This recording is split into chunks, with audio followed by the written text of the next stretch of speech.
Democrats in Congress refuse to fund the federal government, and because of this, many of our operations are impacted. Travelers in and out of Chicago will not be seeing this video of Homeland Security Secretary Kristi Noem blaming Democrats for the ongoing government shutdown.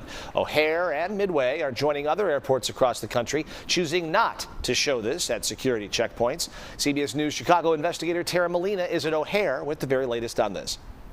The Chicago Department of Aviation says the video does not comply with their advertising guidelines prohibiting all political messaging. So you will not see this video playing inside here at O'Hare Airport. But a political expert told me it could violate more than airport rules. Democrats in Congress refuse to fund the federal government, and because of this, many of our operations are impacted. You're looking at the video the Department of Homeland Security is requesting play on screens near security lines at airports across the country.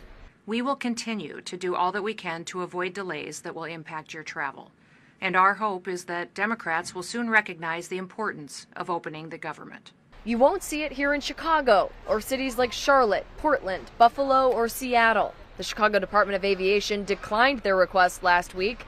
A spokesperson telling me, quote, advertising at Chicago's airports, including promotional materials and public service announcements, must comply with CDA's advertising guidelines, which prohibit content that endorses or opposes any named political party.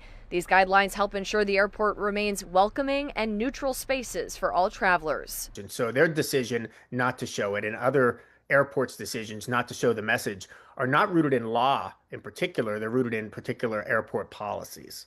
Political scientist and professor Stephen Maynard Caliendo says the Homeland Security ask could violate more than airport rules, pointing to a possible violation of the Hatch Act, a federal law in the books since 1939. The law's purposes are to ensure the federal programs are administered in a nonpartisan fashion. The legality of using taxpayer money, using official government entities to put forward political messages that are political in nature.